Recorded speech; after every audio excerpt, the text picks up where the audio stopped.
최근에는 코스피 1900 그리고 코스닥은 500이 상당한 저항선이 되고 있습니다. 뚫고 올라가기에는 체력이 좀 부족한 양상인데요.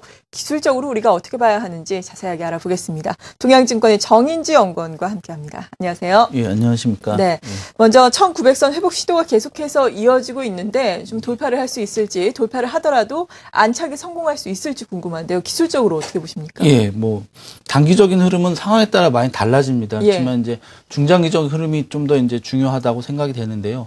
전체적인 흐름은 시장 굉장히 좀 점차로 좋아지는 쪽으로 진행되고 있다 이렇게 판단이 되는데 주봉 차트 보시면서 이유를 간단히 설명드리겠습니다. 제가 늘 말씀드렸지만 60주 이평선 중요하다 이렇게 얘기를 했는데 사실 2011년 이후로 60주 이평선에서 계속 이제 물고 왔다 갔다 하는 이런 양상이 진행이 돼서 사실 이 지지저항으로서 이제 큰 의미가 조금 없어졌다 이렇게 생각이 되는데 문제는 이 횡보하는 과정에서 계속적으로 이제 60주 이평선 아래쪽에서 노는 기간이 이렇게 계속 많았었는데 2010년 말이나 12년 중반까지만 해도 최근에 이 60주 이평선 위에서 이렇게 노는 모습이 길어졌습니다. 물론 지금 다시 이탈한 상황이지만 또 이탈을 했으면 요 추세선 부근이라든지 아니면 삼각형 패턴 하단선이라든지 이 정도까지 조정을 받고 올라가는 게 기존의 패턴이라면 그보다 상당히 위쪽에서 지금 단기 저점 형성하고 상승 시도가 나오고 있다라는 점에서 60주 이평선 아래서 노는 시간이 참 짧아지고 있는 그림이다라는 얘기는 시장의 힘이 위쪽으로 받고 있다라는 얘기로 같은 것이다라고 생각을 할 수가 있겠고요. 그런 차원에서 보면 단기적으로 조금 더 밀릴 가능성, 지금 상승하지 못할 가능성 배제할 수는 없겠지만 힘 자체는 어쨌든 위쪽으로 좀 가고 있기 때문에 상승 가능성이 좀 우위에 있지 않냐 이렇게 생각이 되고요. 단기적인 패턴을 보시면 오늘도 이제 1900포인트 부근에서 지금 왔다 갔다 하고 있는데 여기 왜 중요한 데냐 하면 121 이평선 일단 있는 가격대고요. 여기 올해 10월이랑 11월 고점 연결한 요 추세선의 저항대가 있는 선입니다. 보시다시피 이게 굉장히 안정적인 하락 추세를 일봉상 형성하고 있는데 요 하락체는 하단선까지 안 가고 저점이 만들어졌고 지금 돌파를 만약에 성공한다면 요 하락 채널은 이제 의미가 없어지는 국면이라 볼 수 있겠고 네. 단기 하락 추세에서 이제 횡보 또는 상승 추세로 전환된다 이렇게 생각이 되는데 보시다시피 이렇게 저점이 7월 저점보다 상당히 의미 있게 올라왔습니다. 이런 상황에서 하락 추세가 이제 종료가 된다면 이거는 중기적으로는 상승 추세로 전환할 수 있는 그런 어떤 기반을 만드는 게 아닌가 이런 생각이 들고요. 오늘 여기서 지금 1900 하회하고 있지만 밀리는 건 굉장히 당연한 겁니다. 이게 중요한 저항대이기 때문에 한 번에 돌파하는 건 쉽지는 않을 거라고 생각이 되고요.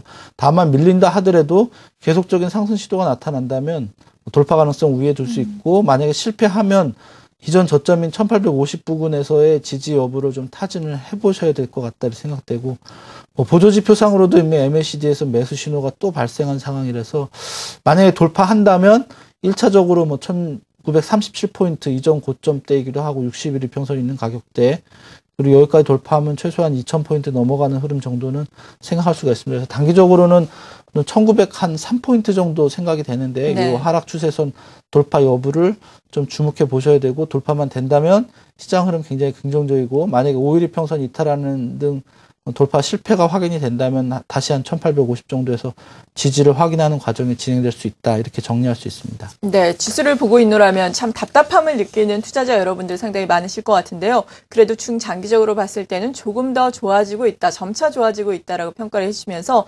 1900선 계속해서 돌파 시도가 일어날 것이고 성공할 경우에는 1937선까지 목표를 해둬도 좋겠다라고 말씀해 주셨습니다. 우리 증시에 큰 영향을 미치는 것이 또 미국 증시가 될 텐데요. 목요일장은 추석감사절로 휴장을 했습니다. 오늘 같은 경우에도 개장은 하기는 하는데 오후 1시에 폐장을 하게 되는데요. 그동안의 미국 증시의 흐름을 보자면 좀 어떻습니까? 좀 긍정적인가요? 예, 장기적으로 봤을 때 굉장히 좋습니다. 네. 제가 차트 보시면서 또 설명드리겠습니다. 주봉 차트가 굉장히 중요합니다. 주식 하실 땐 주봉 차트를 항상 좀 염두에 두시면서 보시는 게 좋을 것 같고요. 자, 설명드리겠습니다. 일단 2011년 말에 조정받을 때 미국 시장 120주 이평선 부근까지 60주 이평선이 저항으로 작용했었던 경험이 있고요. 그 다음에 지난 여름 조정 때는 60주 이평선을 소폭 이탈하는 수준까지 조정을 받고 이렇게 상승했습니다. 지금 어떻게 됐나요? 60주 이평선 지지를 받았죠.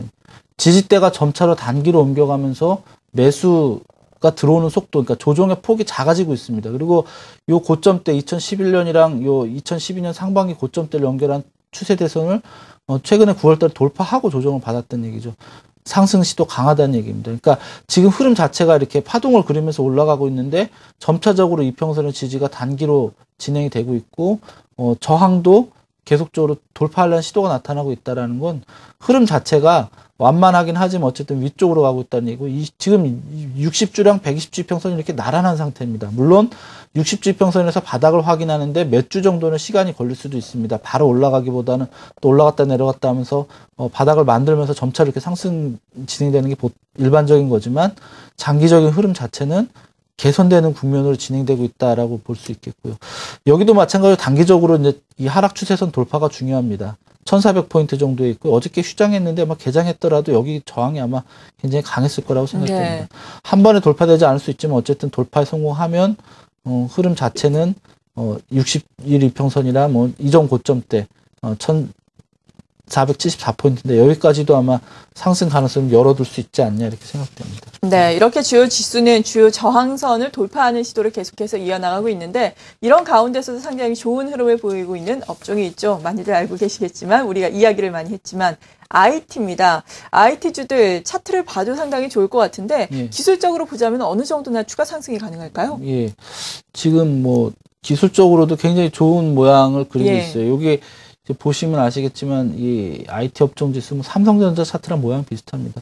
조정 받으면서도 이 추세선을 굉장히 견조하게 계속 지켜주고 이렇게 이평선들도 모양을 나란하게 만들어주고 그리고 이전 고점 때 저항 돌파하고 뭐 상승 삼각형이라도 볼 수 있고 상승 쐐기형이라도 볼 수 있는데 어쨌든 요런 그 저점 높아지고 고점을 이제 일정한 수준에서 형성되다 고점 돌파했습니다. 요 추세선을 평행하게 이렇게 8월 고점 연결해서 쭉 부어보면은 대략 한 7% 정도 지금부터 상승 여력이 있는 상황이라고 생각이 되고요. 네. 그래서 목표치 정도를 7% 정도로 잡을 수가 있겠고,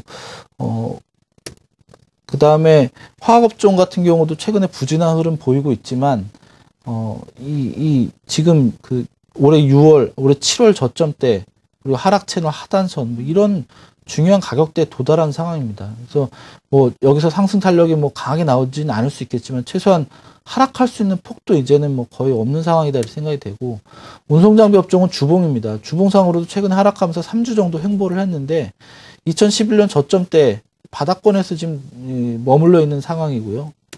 금융업종은 상대적으로 좀 부진합니다. 이렇게 하락 추세가 완전히 자리 잡은 상황이고 전저점까지 폭도 좀 남아있고 하지만 네. 하락 채널 하단선 부근에 도달해서 단기적으로 뭐 조정폭은 좀 제한적이라고 보이고요. 예.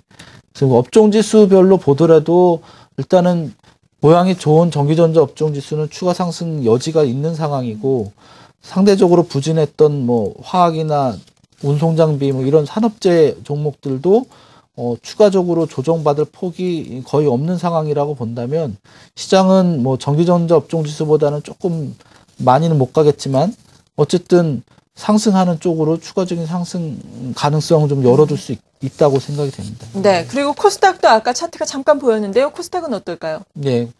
코스닥은 500포인트가 굉장히 중요한 조항인데 그렇죠, 네, 예. 말씀하시는 것처럼 차트 보시면 왜 그런지 아실 수 있을 거예요. 갭 구간이 형성됐습니다. 이렇게 지난번에 하락할 때 갭 구간 형성된 상단선이라 가지고 돌파 여부가 굉장히 중요한데 지금 보시면 이렇게 하락 채널이 형성이 돼 있어요. 그래서 이 갭 구간 돌파하면 하락 채널 상단선까지 거기에 뭐 60일 이평선도 이렇게 걸려 있는 모습인데 대략 515포인트 정도 될 것 같습니다. 이 정도까지는 이제 상승 가능성이 있고 여기서 뭐 다시 조정을 받는 다음 최나 하단선까지 가겠지만 일단 500포인트에 있는 갭 구간 돌파가 중요하고요. 성공하면 515포인트로 실패하면 다시 채널 하단선이나 전저점인 480에서 470포인트 이 사이 정도에서 바닥을 만드는 모양이 나올 거라고 보이고요.